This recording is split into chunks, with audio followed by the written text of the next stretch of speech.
Сені қара басып жүрме. Тоқтат сөзіңді. Сен сыңаймысың бізді. Ол қара көзім мен сырым. Қара көздің сырымнан қай жер артық? Қайраным ау. Қайран басым неге тудым алтыншы адам өсерден? Мәлі шырақтарым. Мәлі. Де Құдай беттерінен жарылғасын.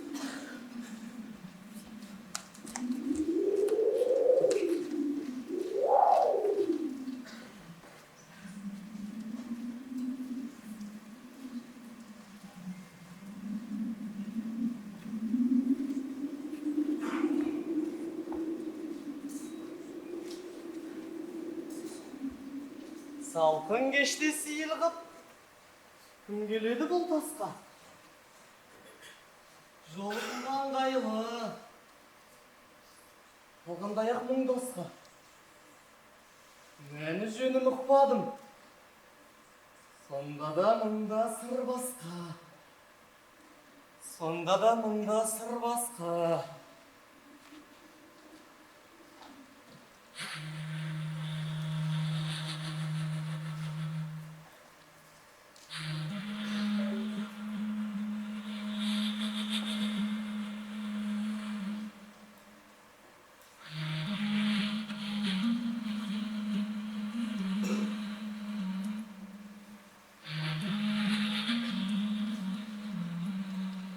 Жарқыным,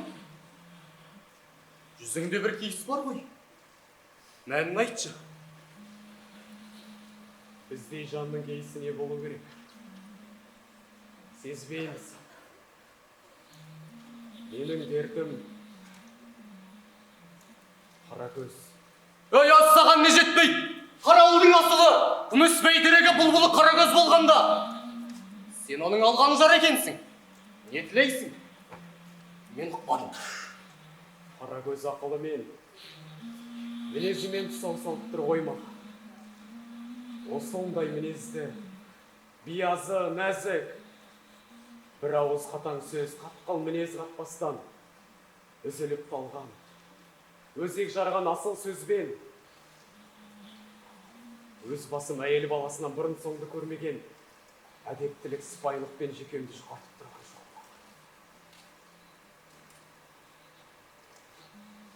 Бірақ қара көз мені жапқа балады. Жаным дейтін жалыны бар. Аты түсі белгісіз болса да, бақталай асқан дұшпаным бар. Айтшы өзім, асылдың екі бірдей сүйгені болушы ме еді? Мен осы нені місе қылып жүрмін? Қара көздей тектіге кез болмасам еді? Кез болған соң оңынан келсем етті мұна. Зәл қара тастай шерді. Арқалап жүргенше шыққар жаным шықсы. Осы елдің сенмен бақталайын таластар асылы кім? Соны айтшы маған. Кім екенін? Өзің де. асыл жігіт аз ба? Жасырған жолда тағы табылар. Тек сыра шығын беріп ұстатың болған. Әр уағын әлі басады.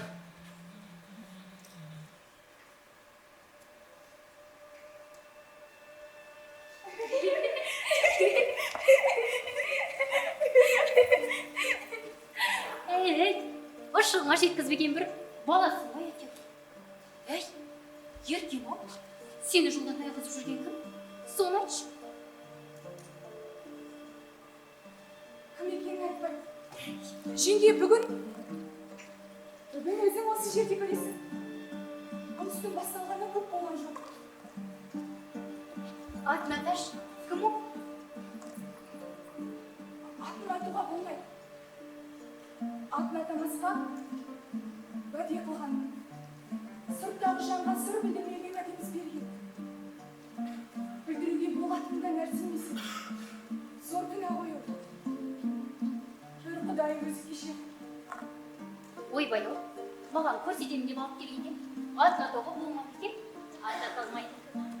Неге шығар? Неге соны қызық?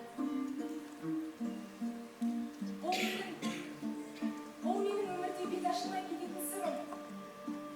Айтқаным да соған тоқта. Саған көруге болады, бірақ ауызбен айтуға жол жоқ.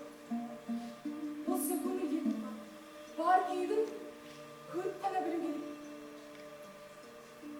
Жайым осы болған соң сенен алмақ уәдем бар. Айт, не уәде болсын? Сенен алмақ сөзім бүгін көретін кісі екеуміздің арамыздамыз. Жиен сөз болып аузыңнан шығып кетпейтіндей маған сендірші. Сол айтқанның бәрі уәде, сенің бе? Сендім. Ай, еркем ау, көз жақсы ма, не болды? Бірдеңе дерші. Түсіндірші маған, еркем ау. Көз жақсы ма? Қара түнде күнінің ортасындағы жалғыз шырағым, маңдайдағы жұлдызым, торға түскен ақ тудым. Келші берме. Сырым. Астапыралла, мынау не сұмдық?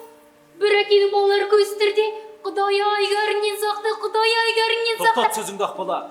Ол қара көз. Төле. Ол сырым. Қара көздің сырынан артық теңі кім? Көз жақсым? Жеңеше Ақбала, менің сүйгенім сырым болмаса, мен жалғызбын дедім. dedim. Değilim şırağım, değilim. Tek Kuday betine şaraplasın. Kuday adını atadım, öde verdim. Mine şaşa söz çıkmadı. Tek түбін өзің білгір жақсым.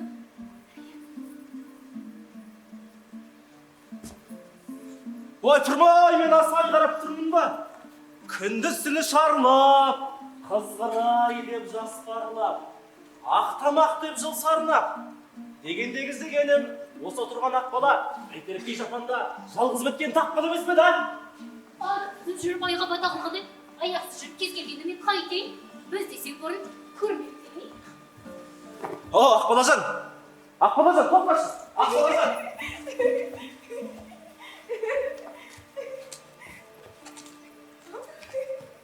Көрмесем деген зауал шаққа жетем бе? Не боламын сонда мен? Қайран сырым, жан сырым. Жат тағдыр, жат ететін шаққа жеткізді ғой мен саған. Не дейсің, Қарагөз? Арыздаса келіп пең менімен? Әлде айырылсар шақ жетті деп тұрсың ба? Мен де ер қалдым. Солай деп көнбіс боласың ба? Мені тойымсыз қылып жүрген құмарлық болса, қарауылдың өзге қызымен қызығы жетпеп пе еді маған?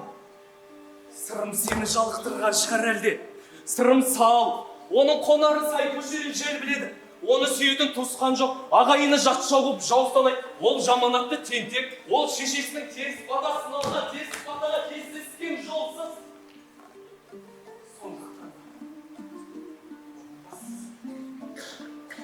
Жоқ, олай демей жаным сырым. Менің бардың етең бөліп жарып алғаның қайрасың. Өзіңсің. Мен қандай жазап көрсем, қайықта теміреніп жүрсем де, жүрегімнің түбінде қалған бір сәуле. Әр қауіпте, азапта сол жарығым бар ғой деп, күйеуің жаным ашпан шығар. Соның бізімсің. Сен кімсің?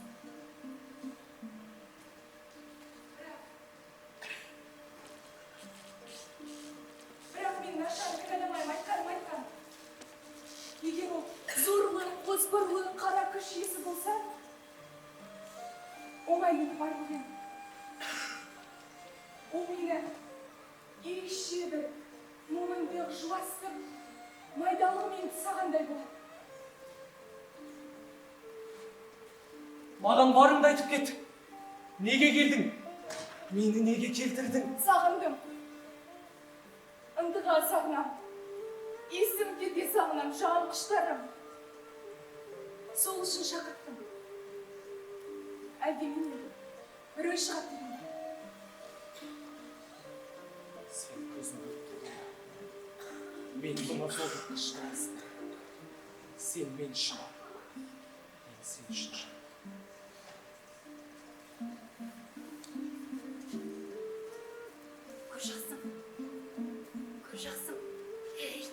Көз жақсым. Жүрегімді көріп қояр. Жүр. Кет.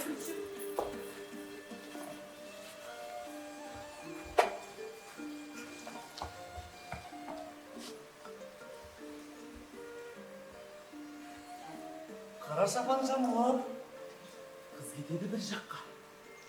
Әнші қатып қағынып, сал кетеді сол жақта.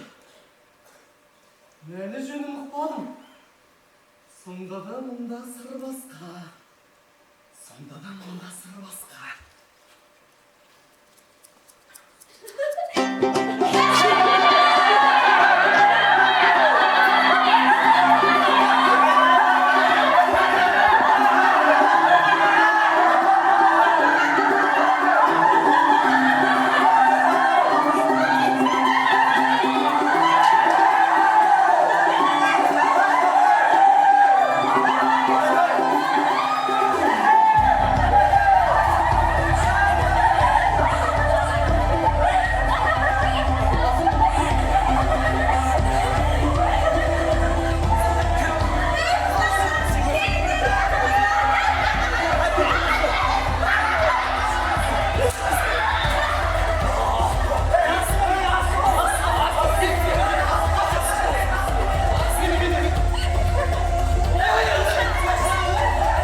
алған малын түгел жұмсайын деп отыр. Десімен сиымыз ба әпшесі? Түге жұмсап құтырып па? Онда қыздан ожалғаны қайсы? Бәсе! Бұл ауыл қыз сатумен байыған ауыл деп сөйлейтін қауызет бар ма? Әй, не деп жатсыздар? Әй, бұл ауыл қыз сатумен байыған ауыл деймін. Кімнің байы? Бұл ауыл қыз сатумен байыған ауыл деймін. Бәсе, әлі қадыр мол жасау көрінбейді ғой. Я көрмейді. Естімедіңдер ме? Бұл жолы бермей. Жасау жабдығы дайын емес дескен. Ана, қара көздің наразы болып жүрген сез тоқтатпай беретін бол. Қара көзді жолдан асып жүрген кім екен ей? Досы кім екенін білген жан жоқ дейді. Әйтеуір ана күйеуге ырза емес дейді. Көрейікші күйеуін. Бұл айды жар-жағы дайындап қойған ау тегі. Қыздың жар-жарын кім айтар екен? Не дейсің? Қыздың жар-жарын кім айтар екен дей? Айғайламашы, естіп тұрмын. Жүр ғой осында салдар. Сырымда жүр екен. Өзгенің қызын ұзатарда күйеуіне ырза емес деп қайғайдағын айтушы. Айтқыш болса қара көздің наразылығын айтсын. Көрейік. Сырымын тай салар деймісің? Осы күнге шейін ойғырына қарап көрген жоқ. Осы өзі бір түрлі. Не бетің, не жүзің бар демейді.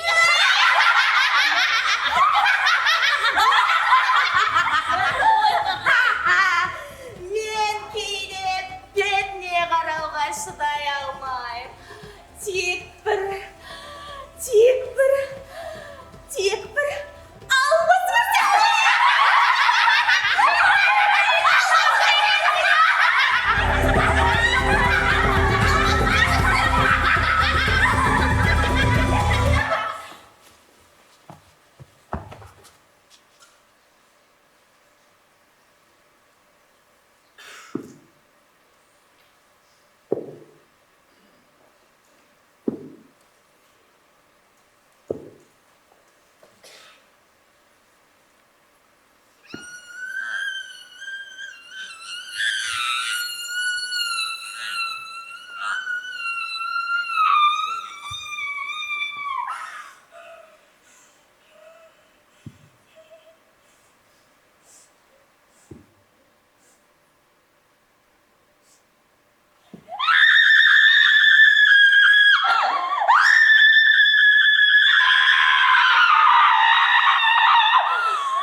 Болдыңдар ма түге?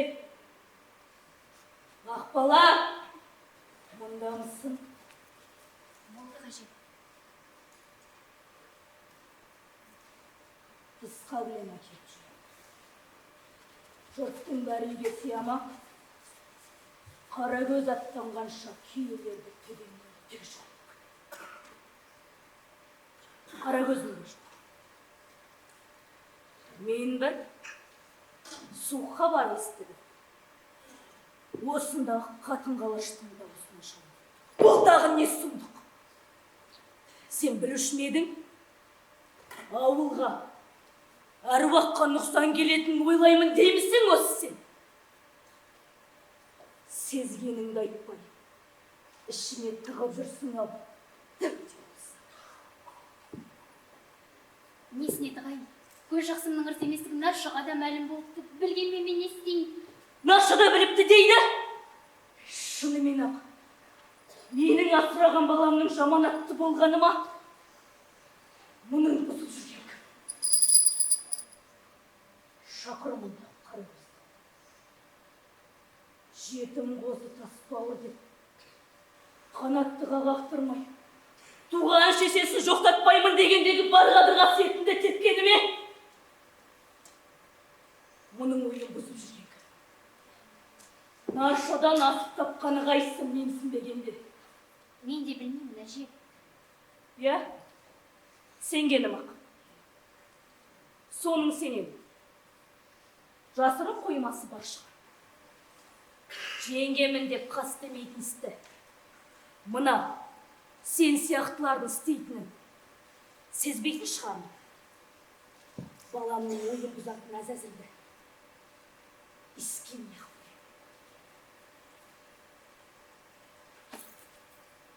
қонақ аттансын. Тап сенің сойып. Өзіңде жоғалып көзім.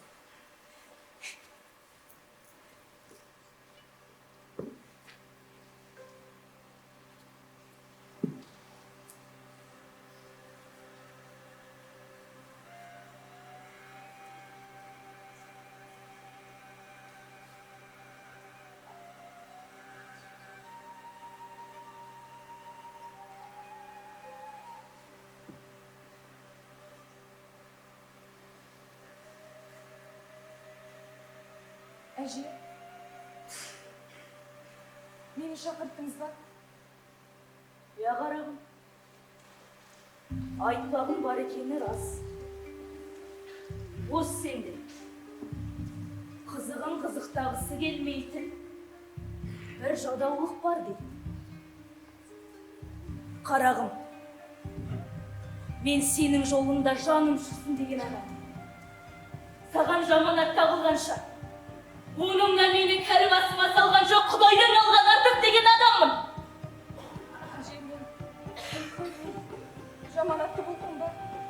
Мен не істеймін? Ей, саған қарап, нашыда істеп отыр дей! Осыдан артық сұмдығы бола ма? Осында жиылған деген жұрт, ордалы жыландай сусылдап ел жұртқа жайып барады дей! Қарағым, мен сенен бұның жай жапсағын сұрамайым. Неге сұрамайсыз? Мені бұл болмаса күл болсын дегеніңіз бе? Әйтпесе қызының күйін шеше сұрап білсе мен болар мен. Жоқ жаным, сұратпа маған! Осы білгенім де жетер. Осы күйгенім де жетер.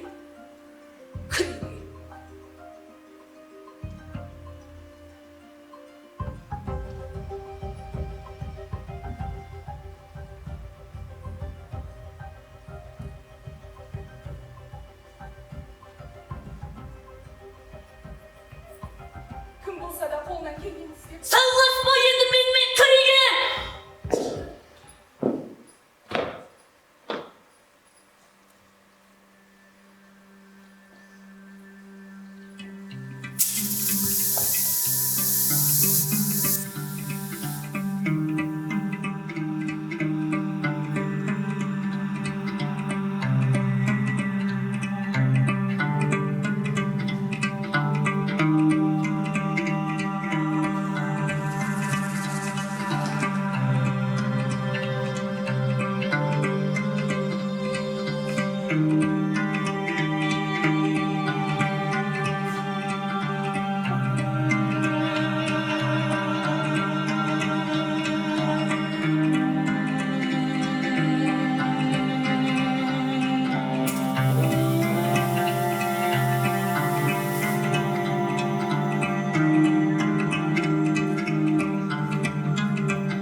менің бар дүниеден бөліп жарып алғаным бір ғана сен өзіңсің. Қандай азап көрсем де, қай қайғыда тебіренумен жүрсем де, жүрегімнің түбінде құпия боп тығылған жалғыз бір сәулем бар. Соның өзіңсің, сен ғанасың. Мен сені үнемі көрем. Далада, ауылда, қара түнде, иесізде, айдалада, елсізде, әрбір салған әнімде, тартқан күйімде, ұдайы көз алдымда өзіңсің. Қарайсың да тұрасың. Солайсың сен, ару қара көз арпасың.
Бұл өлке біздің ауыл жайлаған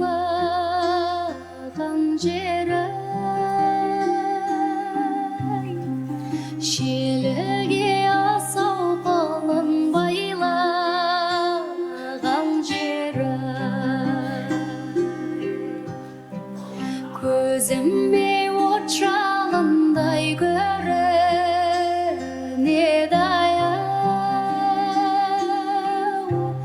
тебізіп қолым тайдай ойнаған жері. Ей, ақау сабыз, ұшырдым ұясынан балап аңғазып.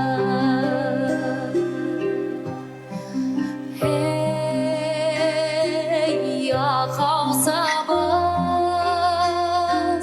ұшырдым ұясынан балап аңғазып.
Қарагөз, мұндағы ол еді. Бүгін міне мұнда келіп көріп тұрғаным тағы да мынау. Осындай оттай шарпыған еттегі мені ғана елтама. Жоқ әлде, саған да шөпей салған Қарагөз. Рас. Сіз шын қиналыпсыз. Сізге солай батқаны маған да батады. Тек жазықты сіз демейсіз. Мен демеспін. Дерттің шын сонда ғой. Қарагөз-ай, сырымның аузынан шыққан ащы сөзді мен айтқызғам жоқ қой. Айтқызбақ түгілі ондай ауыр сөзді дұшпаныма да тілемейтін едім, Қарагөз. Оныңыз рас болғанмен, жөні шын, мәні сыры басқа күйі тағы бар ғой. Мен күйікті болсам қайтейін. Ойпыр-ай, Қарагөз-ай! Бұлай болған бақ тілек ақбата қосқан адал жарлар емес. Айдау мен тұсаудағы, бағу мен жазудағы сорлар екенбіз ғой. Осы меді бар айтпағым. Сұрадыңыз. Айтпасқа амалым жоқ. Мен шын деттімін.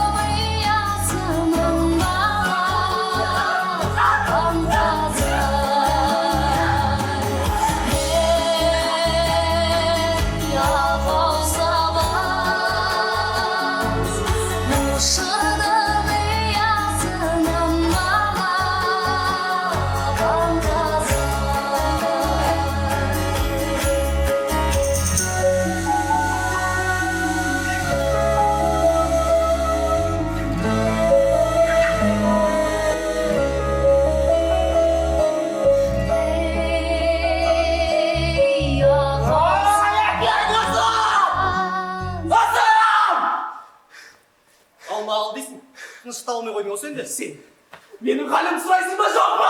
Маған не қыл дейсің? Қарагөзге ендігімнің ортағы бар. Өтер күн өтті, қаралы Қарагөзін ұзатты. Қайғының не орны бар?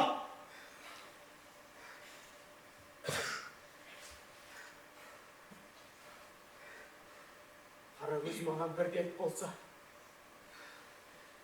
сырым екі дерт болды. Ол өзі менің бақталай асқан дұшпаным ба? Жоқ әлде досым ба?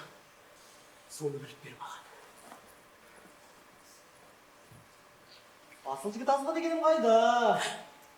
Жасырынған жау жатақ табылар. Деп, сұрышығын берік ұстасаң болған. Әр уағың әлі басады.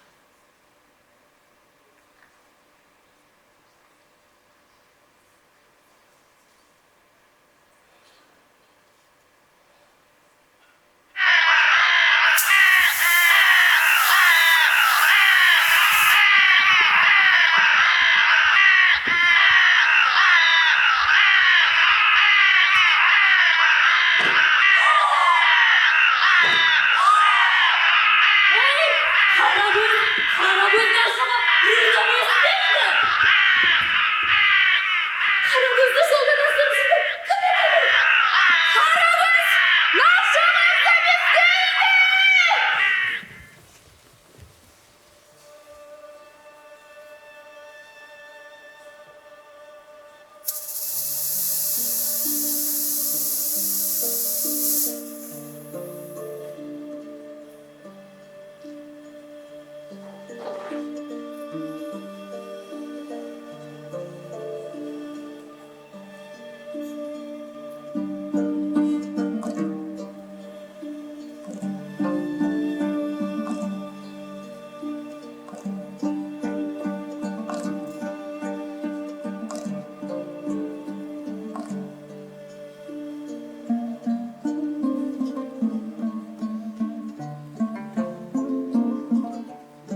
Аталудың асқан мінекей! Мынау сыйлық емес! Осы алдық мінекейлені! Міне болғанын! Ұстаңдар!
Жердің üstüne kep, astına gittim be, yansın.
Қарагөз.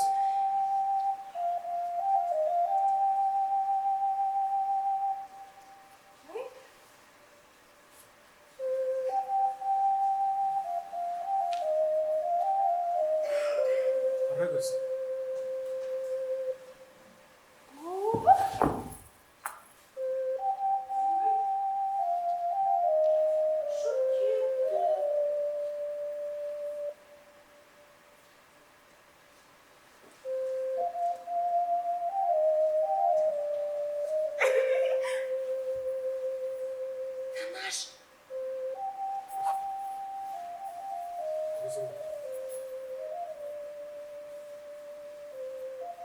Танаш, ürkütesin Tanаш.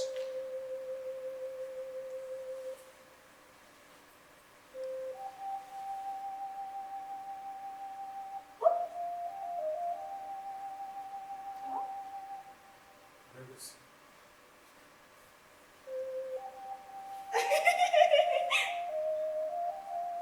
Сала. Тыңдашы.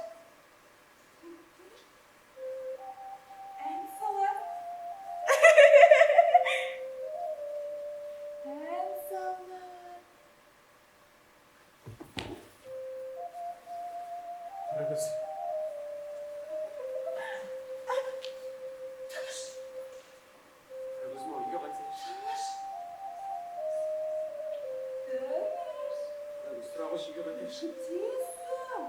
Қарагөз шаршадың ғой, Қарагөз.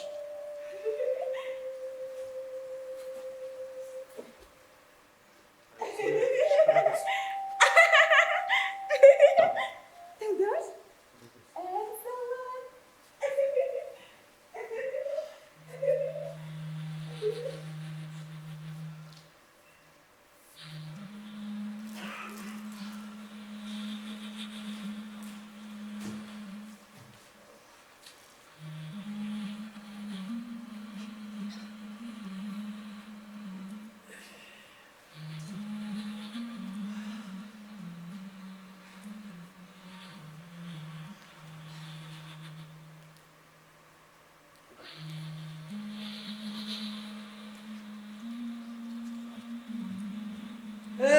Шалған-ай, шалған-ай. Ой, Марша? Ай, тәуір мүсің? Аман мısың, жайғасың? Ауырып қалдым.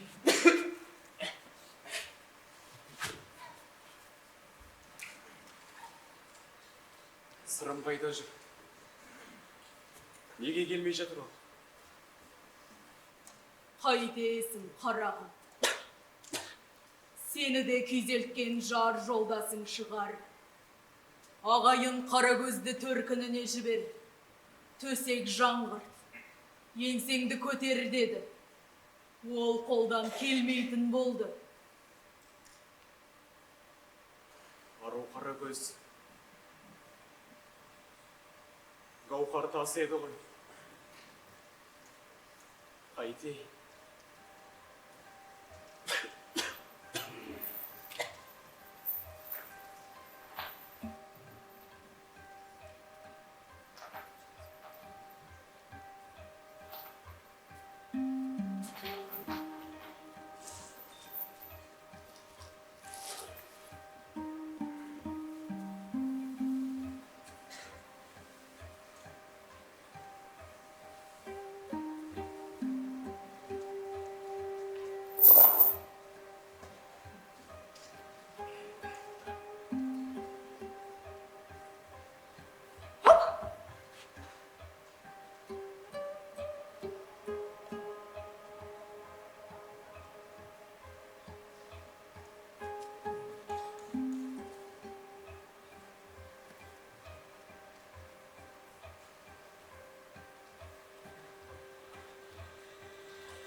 Шаршадың ғой. Тыныш. Оятасың, тыныш. Тыныш.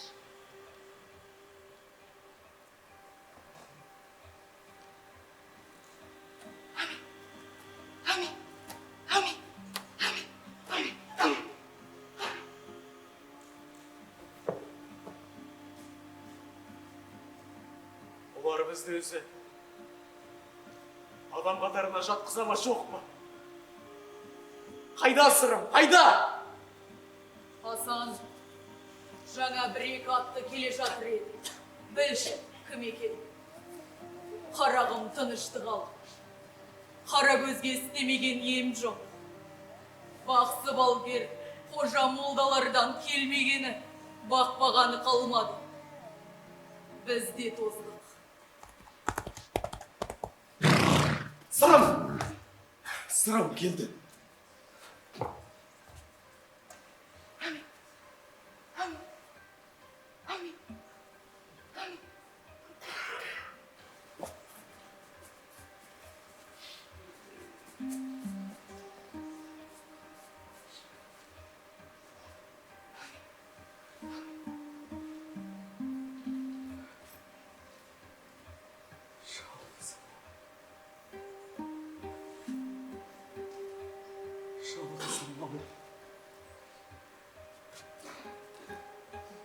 Шалғызым-ау.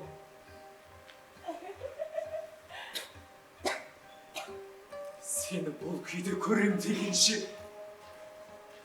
шыққыр көзім шықс етті.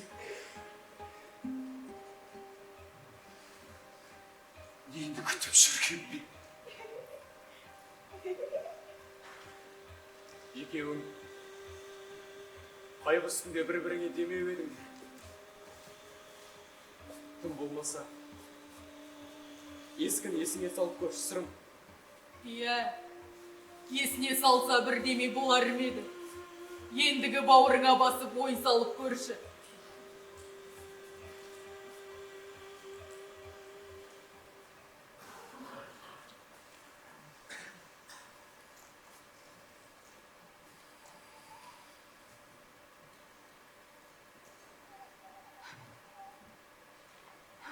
Дулат!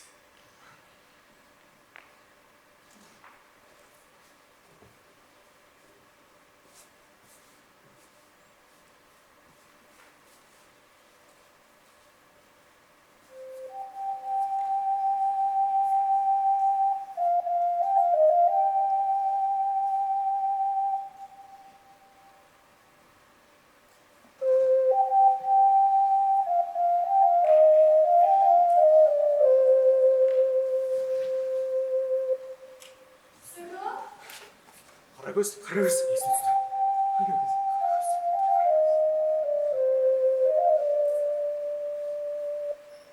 Тыныш. Тыныш.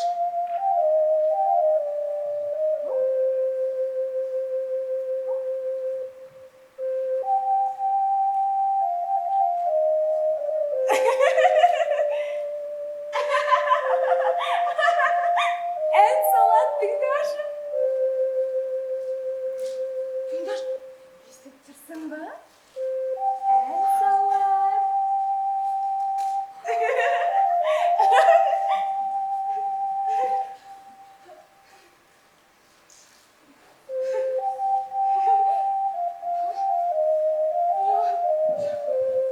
Қарагөз. Қарагөз. Қарагөз.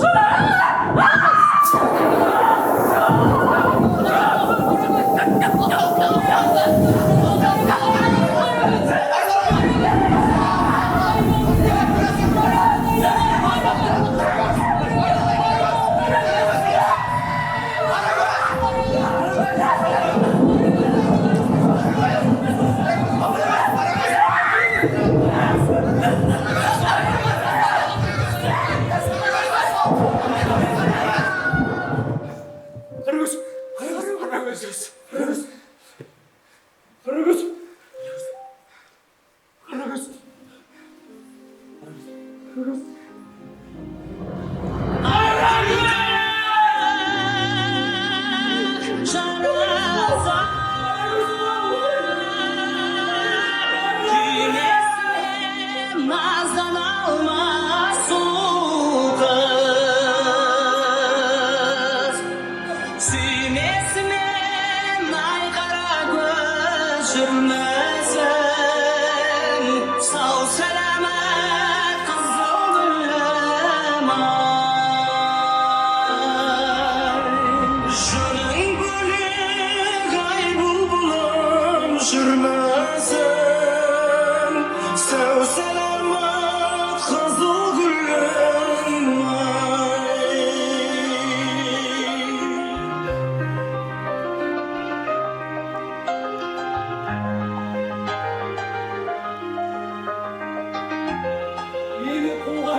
айналайын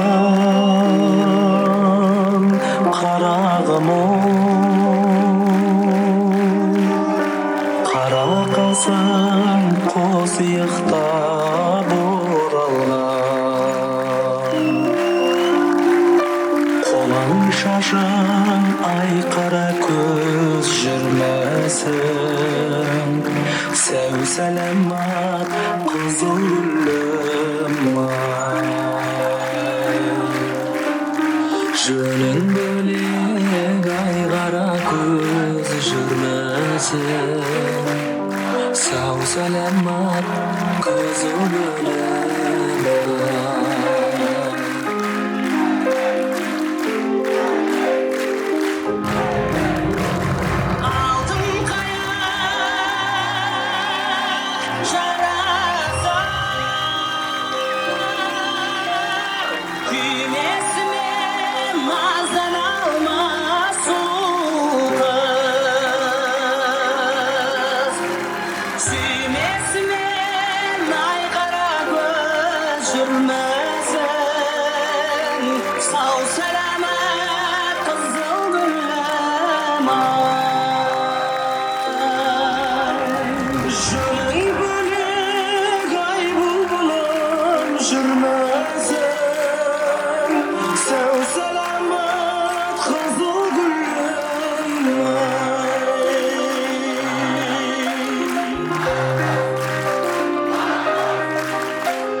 Армысыздар, құрметті өнерсүйер, театр сүйер қауым.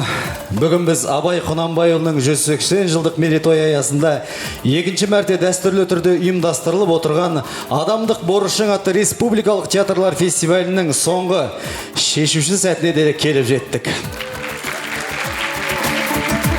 Жүректің сөзі, сахна жан дүниенің айнасы деген. Осы 3 күн бойы көрермен қауым жас театр таланттарының жүрек үніне құлақ тұрып, өнеріне тәнті болды. Абай Құнанбайұлының адам болам десеңіз деген терең мағыналы өсиеті әрбір жас өнерпаздың бойтұмары іспетті. Бұл фестиваль сол ұлы мұраны сахна арқылы сөйлетіп, көрерменнің жүрегіне жеткізуге арналған тамаша алаң болды. Шәкәрім университетінің басқарма төрағасы ректор Орынбеков Туман Рымғалиұлының атынан университет студенттерінің қатысуына қолдау білдірген үшін жоғарғы оқу орнының басшыларына және шәкірт тәрбиелеп жастарды театр өнеріне баулыған көркемдік жетекшілерге арнайы алғыс хаттарды табыстауға рұқсат етіңіздер. Ең бірінші көңіл күйіміз тексеріп алайық. Көңіл күйлеріңіз қалай, тамаша ма? Тамаша. Қарагөз театрының қойылымы ұнады ма баршаңызға? Тамаша. Қыздар, алғыс хаттарды дайындасаңыздар. Ең бірінші, Сәкен Сейфуллин атындағы Қазақ агротехникалық зерттеу университетінің басқарма төрағасы ректор Қанат Маратұлы Тіреуов мырзаға алғысымызды білдіреміз.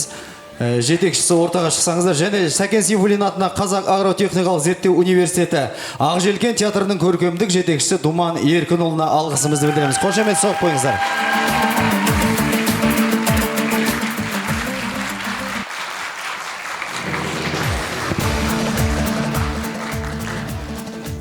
Жетекшілеріңізге құрмет қошеметтеріңіз, сондай-ақ Ақжелкен театрына шапалақ болса. Көп рахмет.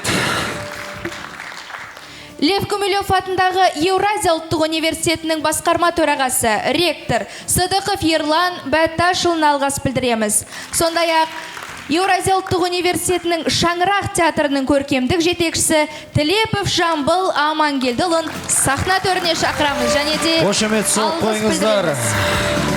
Біздің ұдайы қатысушыларымыз Еуразия ұлттық университеті Шаңырақ театрына ерекше қошемет білдіріп қойыңыздар. Рахмет сіздерге.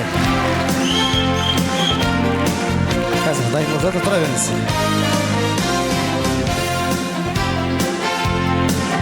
Сәрсен Аманжолов атындағы Шығыс Қазақстан университетінің басқарма төрағасы, ректор Төлеген Мұхтар Әділбекұлына алғысымызды білдіреміз. Сондай-ақ Шығыс Қазақстан университеті Шабы театрының көркемдік жетекшісі Хасенов Ертай Жұманұлына алғыс білдіреміз және де сахна төріне шақырамыз.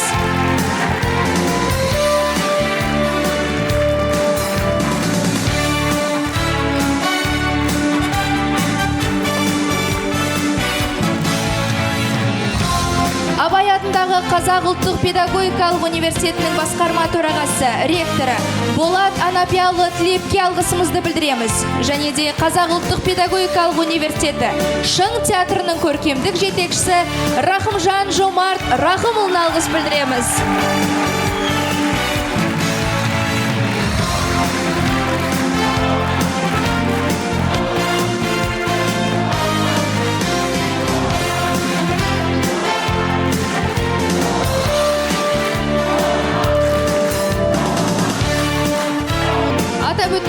Абай атындағы Қазақ ұлттық педагогикалық университетінен бір емес, екі бірдей театр қонаққа келіп отыр. Абай атындағы Қазақ ұлттық педагогикалық университеті Қағанат театрының көркемдік жетекшісі Алмахан Ақсұңқарға алғыс білдіреміз. Сахна төріне өтуіңізді сұраймыз.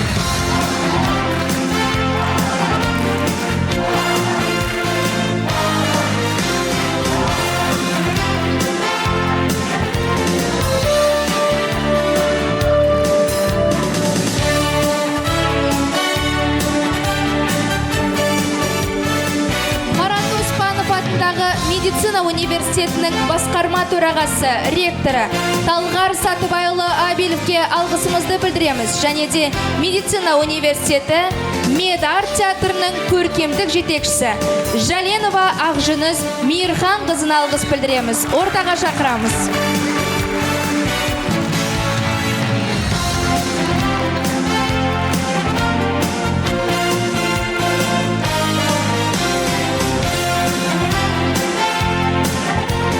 Қазақ ұлттық қыздар педагогикалық университетінің басқарма төрағасы, ректоры Қанай Гүлмира Әмірхан қызына алғыс білдіреміз.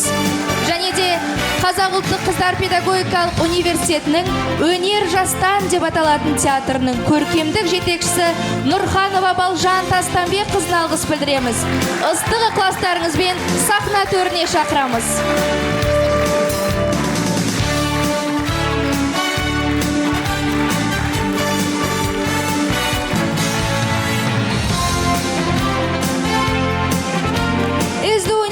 Басқарма төрағасы, ректоры Игенбаев Әлімжан Бекежанұлына алғыс білдіре отырып, СДУ университетінің Оян театрының көркемдік жетекшісі Абдельдинов Ерболсынға алғыс білдіреміз. Қошемет білдіріп қойыңыздар.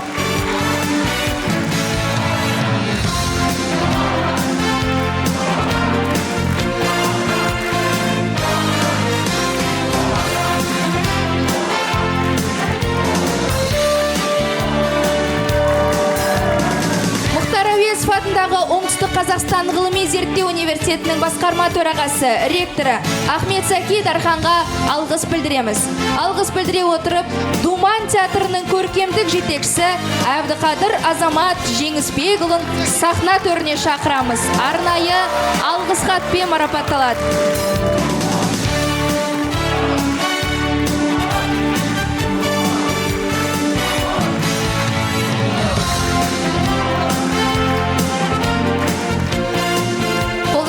Көп-көп рахмет, тағы да бір мәрте қол соғып қошеметтеп қойсаңыздар жетекшілеріңізге. Сұлтанмахмұт Торайғыров университетінің басқарма төрағасы, ректоры Медетов Нұрлан Әмірұлына алғыс білдіреміз. Сұлтанмахмұт Торайғыров университетінің мұрагер театрының көркемдік жетекшісі Оңдасынова Сандуғаш Нұрболовнаны сахна төріне шақырамыз. Арнайы алғыс хаттармен марапатталады.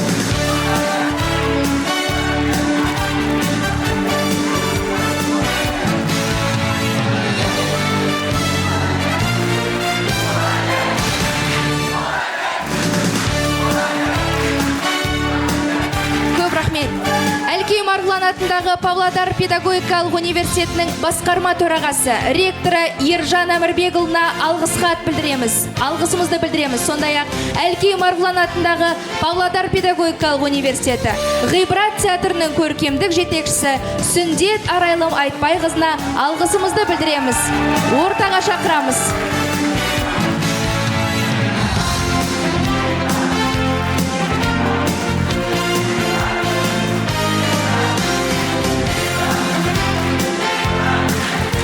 Кезекті алғыс хат Қожа Ахмет Яссауи атындағы Халықаралық Қазақ-Түрік университетінің басқарма төрағасы, ректоры Темірбекова Жанар Амангелдіқызына табысталады. Және арнайы алғыс хат Рух театрының көркемдік жетекшісі Айтжанов Мақсат Айтжанұлына табысталады. Құрмет қошеметтеріңізбен сахна төріне шақырамыз.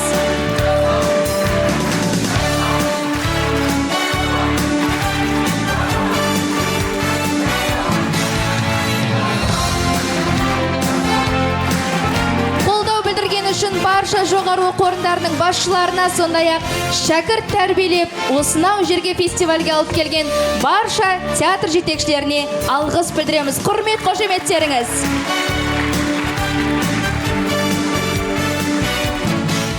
Қошемет соғып қойыңыздар. Жылы лебізін білдіру үшін сахна төріне басқарма төрағасы, ректор Орынбек Думан Рымғалиұлын шақырамыз. Қошемет соғып қойыңыздар.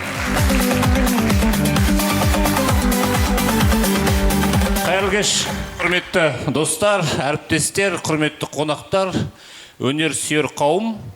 Міне бүгін 3 күнге созылған республикалық студенттік театрлар фестивальда өз мәресіне келіп жетті.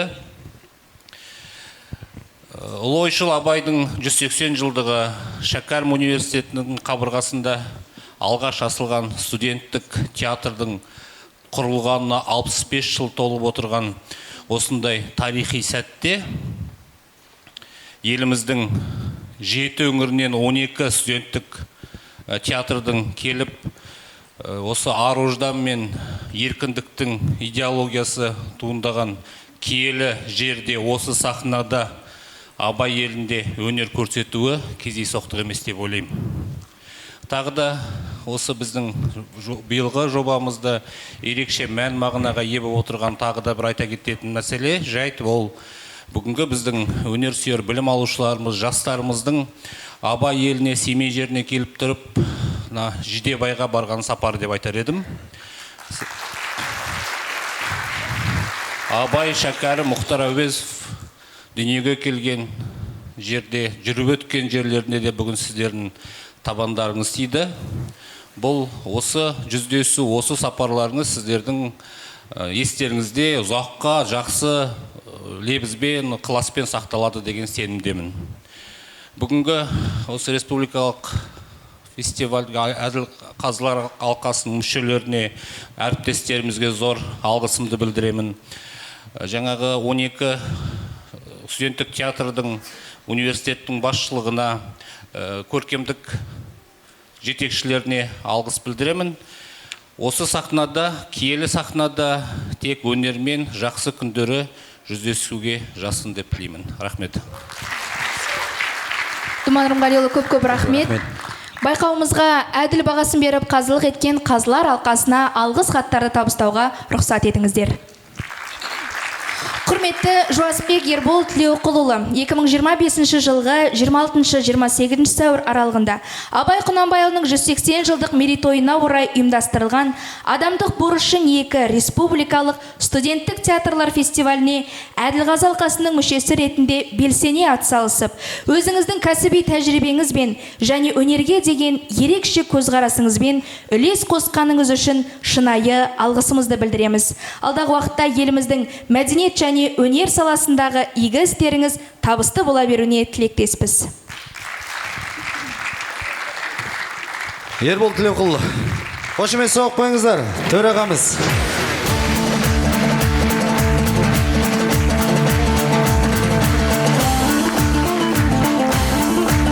Қошемет соғып қойыңыздар, рахмет. Дәл осындай мәтініне құрметті Саматова Еңілік Берік қызы.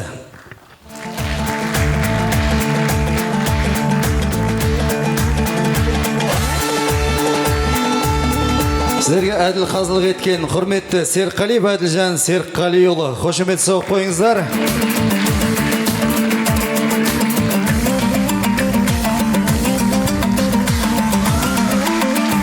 Және де дәл осындай мәтінде алғысымызды құрметті Асылбекова Әсел Серік қызына.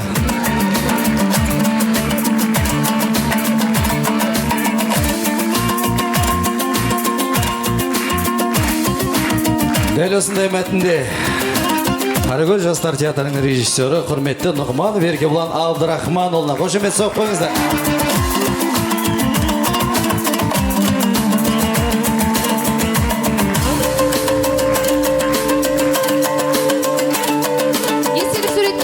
Ортаға шақырсақ, осы бір тарихи сәт. Ал енді Думан Нұрымғалиев, сіз осы сахнада қалсаңыз, әділ қазылар алқасы сіздер осы жерде қалыңыздар. Енді негізгі шешуші сәтімізге көшейік, көп күттірмей. Баршамыз осы сәтті күтіп отырмыз ғой. Ең бірінші алғысымызды білдіріп, арнайы жүлде ұсынғымыз келіп отыр. Бұл арнайы жүлделер әділ қазылар сіздер ұсынсаңыздар.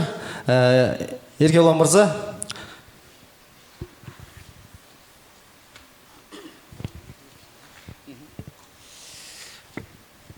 Шәкәрім университетінің ұйымдастыруымен өткізілген адамдық борышың 2 республикалық студенттік театрлар фестивалінде арнайы жүлде номинациясын иеленген үшін Үркер театры марапатталады. Қошемет соғып қойыңыздар, Үркер театры. Адамдық борышың 2023 ең алғашқы ұйымдастырған жеңімпаздары арнайы қонақ болып өз қаражаттарына келіп отырған үшін алғысымызды білдіреміз. Шәкәрім университетінің атынан қабыл алыңыздар.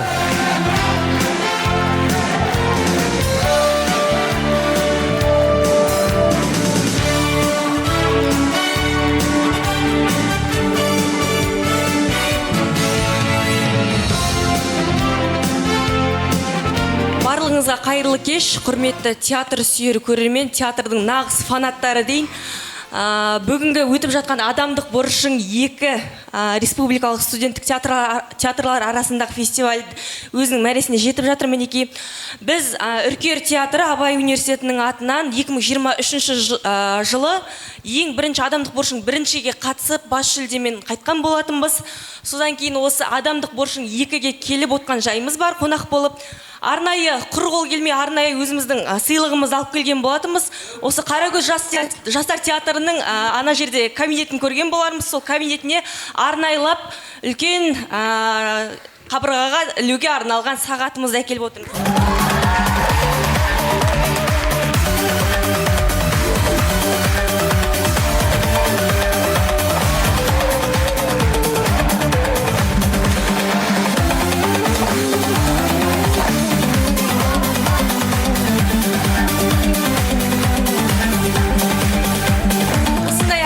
Сағатымызды Ерғали ағай сізге табыстаймыз. Қаракөл театрының кабинетінің төрінде ілініп тұрады деп сенеміз. Және де енді өзіміздің арнайы ыстық лебізіміз бар. Армысыздар, құрметті өнер сүйер, театр сүйер қауым.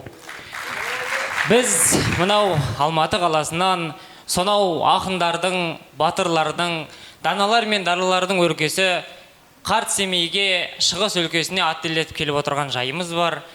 Өзім Алматыда оққанмен мынау Семей өлкесінің тумасымын. Ендігі мынау ұйымдастырылып жатылған үлкен жарысымыз сіздер үшін құтты болсын. Құрметті Шәкәрім университетінің ұжымы және Қаракөз театрының актер-актрисалары, сіздерге үлкен алғыс. Осындай үлкен деңгейдегі, керемет деңгейіндегі сайысты ұйымдастырып беріп отырған.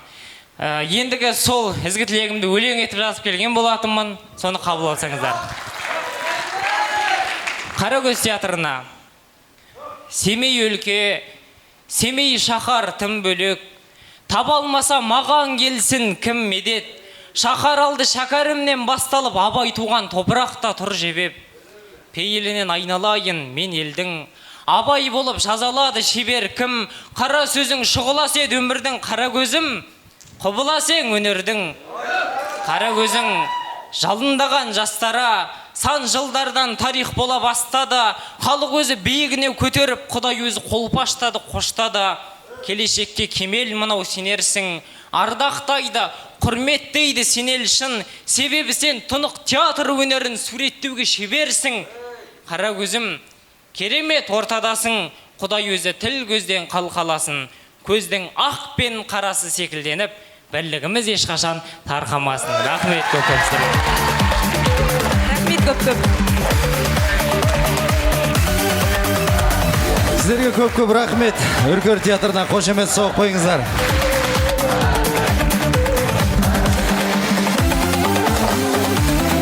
Келесіде тағы да арнайы жүлде табыстау үшін ортаға Әсел ханым, келіңіз.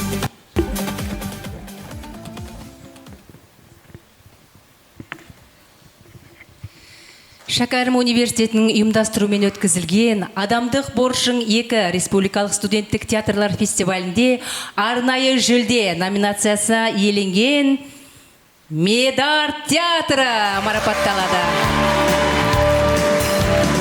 Медар театрына қошемет соғып қойыңыздар. Үлкен додаға қатысып, сонау Ақтөбеден келіп отырған ерекше алғысымызды білдіреміз.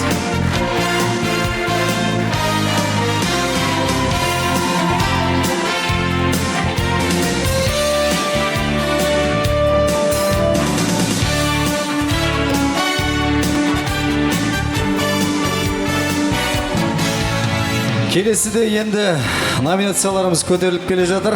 Әділжан мырза, келіңіз. Диплом. Шәкәрім университетінің ұйымдастыруымен өткізілген «Адамдық борышың» 2 республикалық студенттік театрлар фестивалінде үздік режиссура номинациясына ие болған Қағанат театры марапатталады. Үздік режиссура.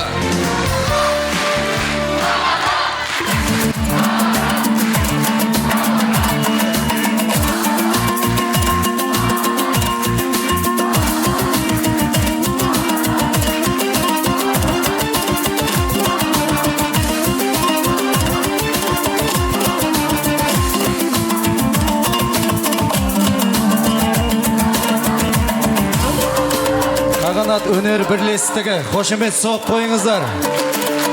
Ерекше жанр ұсынған бізге. Сіздерге мыңда бір алғыс. Көп-көп рахмет. Жайғасаңыздар.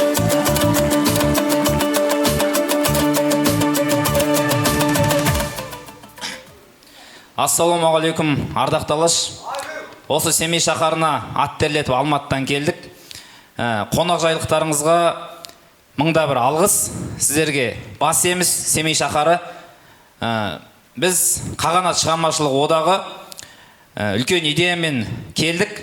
Алла жазса осы идеямыз өлмейді, ары қарай жалғасады. Қағанаттың ғұмыры қияметке шейін.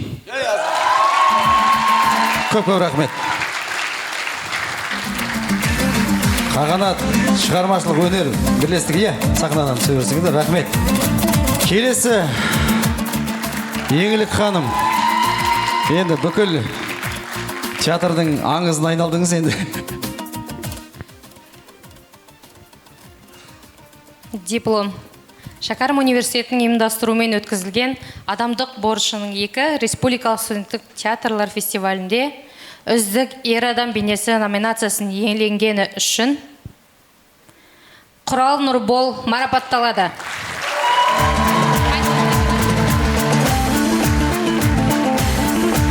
Шаңырақ театры, қошемет соғып қойыңыздар. Құрал Нұрбол, үздік ер адам бейнесі.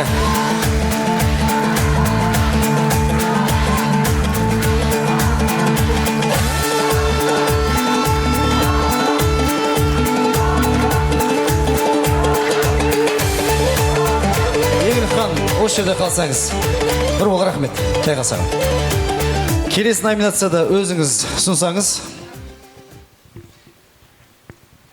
Дәл осындай текстте республикалық студенттік театрлар фестивалінде үздік әйел адам бейнесі номинациясын иеленгені үшін Гүлсая Өміртай марапатталады. Өнер жастан театры, қошемет соқ қойыңыздар.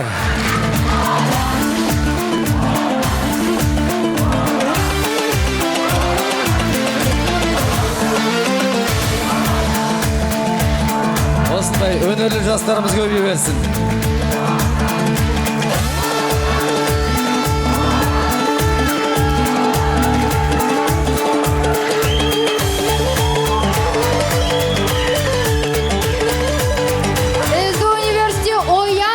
Үздік әйел адам көп рахмет, Оян.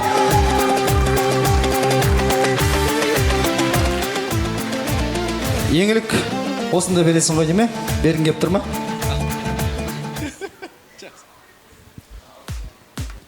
Көрермен көзайымы номинациясын иеленгені үшін Шабыт театры марапатталады. Шабыт театры қайда? Өскемен қаласы. Сәрсен Аманжолов атындағы университет. Қошемет соқ қойыңыздар. Ертай ағамызға рахмет.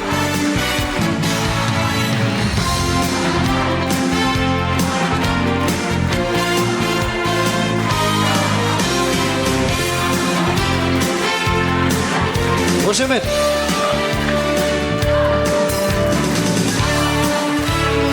Рахмет. Енді келесі кезекте Ереке өзіңіз шығасыз ау.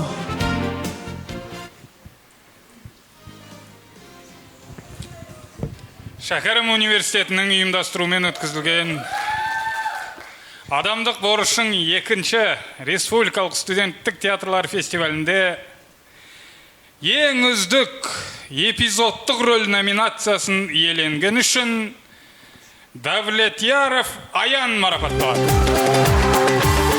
Әлкей Марғұлан атындағы Павлодар педагогикалық университетінің Ғибрат театры. Үздік эпизодтық рөл. Қошемет.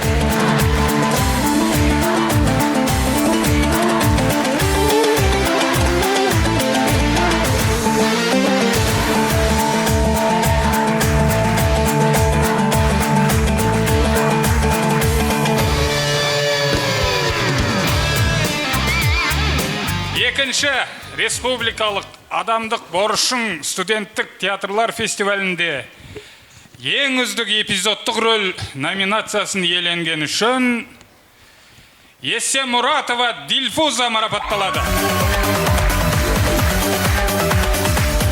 Өнер жастан театры. Үздік эпизодтық рөл. Дильфузаға қошеметтеріңіз. Қошемет соқ қойыңыздар.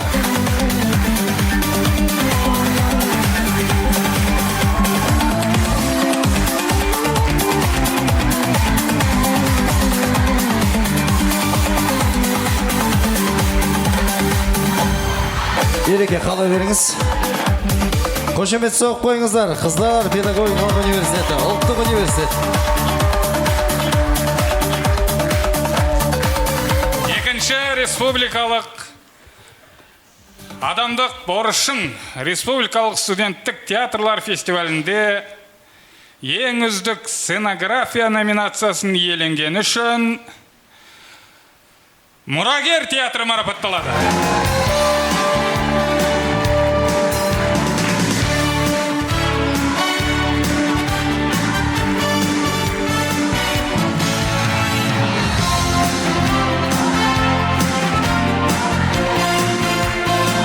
Қошемет соқ қойыңыздар. Мұрагер театры.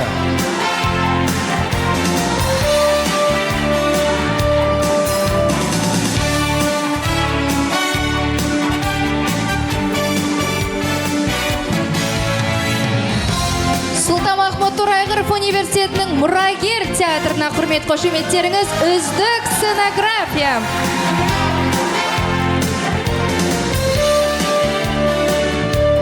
Рахмет.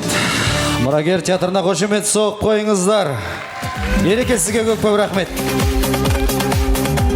Енді шешуші сәттерге де келіп қалдық. Думан Нұрымғалиұлы, өзіңіз келсеңіз. Оқиын ба?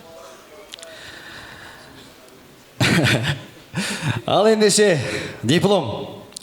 Шәкәрім университетінің ұйымдастыруымен өткізілген адамдық борышың 2 республикалық студенттік театрлар фестивалінде 3-ші орын иеленгені үшін Шың театр марапатталады. Қошемет соқ қойыңыздар.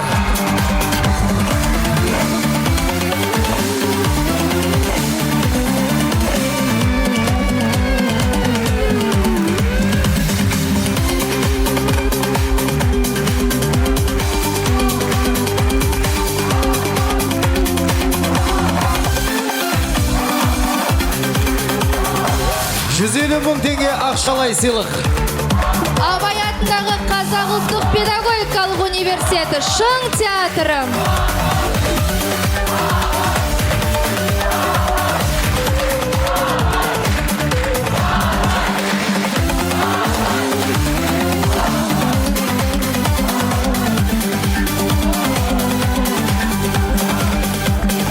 Жүлделі 3-ші орын Шың театры Абай атындағы Қазақ ұлттық педагогикалық университеті. Шабалақтарыңыз. Көп рахмет, орындарыңызға жайғассаңыздар, шыңдала беріңіздер. Дәл осындай мәтінде 2-ші орын иеленгені үшін қалай ойлайсыздар? 2-ші орын иеленгені үшін Ақжелкен театры марапатталады.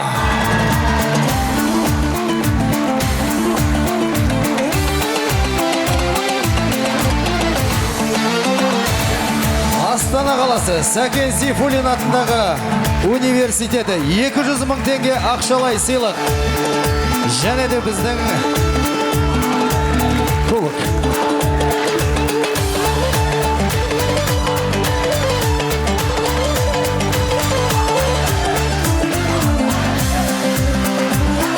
Сәкен Сейфуллин атындағы Қазақ агротехникалық зерттеу университеті Ақжелкен театры жүлделі 2-ші орын иегерлері. Құрмет, қошеметтеріңіз. Қошемет тоямаңыздар.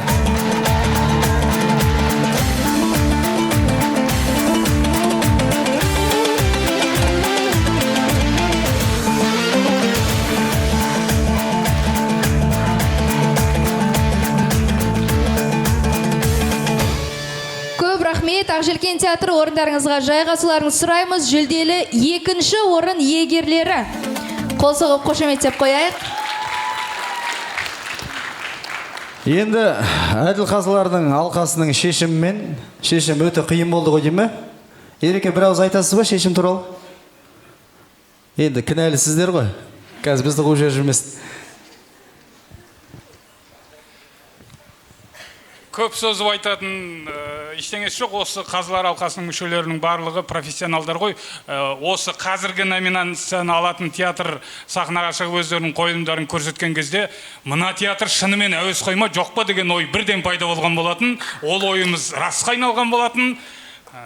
Келесі Шәкәрім университетінің ұйымдастыруымен өткізілген адамдық борышың 2 республикалық студенттік театрлар фестивалінде жүлделі 1-ші орынды иеленген үшін Қожа Ахмет Яссауи атындағы халықаралық қазақ-түрік университетінің рух театры марапатталады. $300,000. Қошемет соқ қойыңыздар. Қожа Ахмет Яссауи университеті рух театры.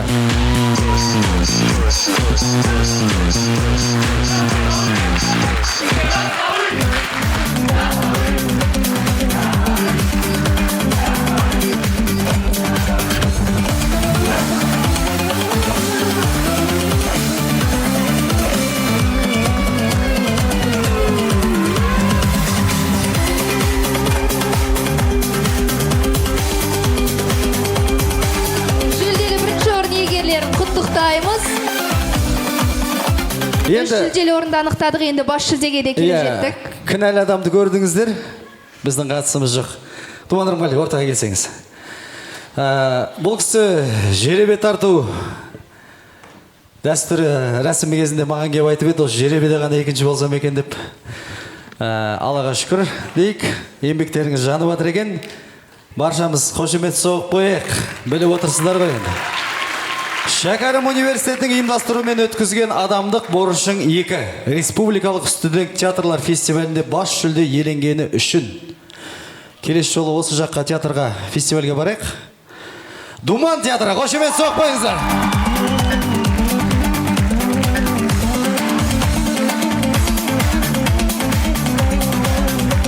400 мың ақшалай сыйлық. Мұхтар Әуезов атындағы Оңтүстік Қазақстан ғылыми зерттеу университетінің Думан театры бас жүлде иегерлері құттықтаймыз. 400 мың теңге ақшалай сыйлыққа ие болып отыр. Думан театрына құрмет қошеметтеріңіз. Думан Нұрғали, ортаға тұрсаңыз. Музыканы өшесек. Енді бұл жерде, бұл Думан театр Думан Рымғалиұлының аттасы болғаннан алған жоқ. Еңбектерімен алды. Мінекейіңіздер, ақшалай сыйлықтарыңыз. Әділқазылар алқасы, тұра қалыңыздар. Бұл тарихи сурет. Ал енді қошемет.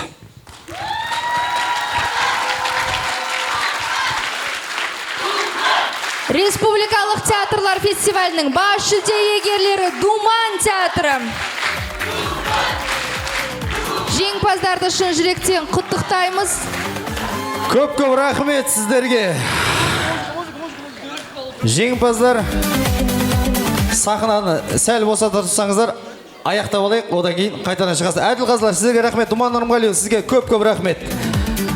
Осы бір фестивальді өткізуге мұрындық болған, бізге қолдау көрсеткен Шәкәрім университеті және басшылығына алғысымызды білдіріп қойайық. Қошемет соғып қойыңыздар. Біздерге көп рахмет. Бұйыртса алда үлкен додаларда жолыққанша.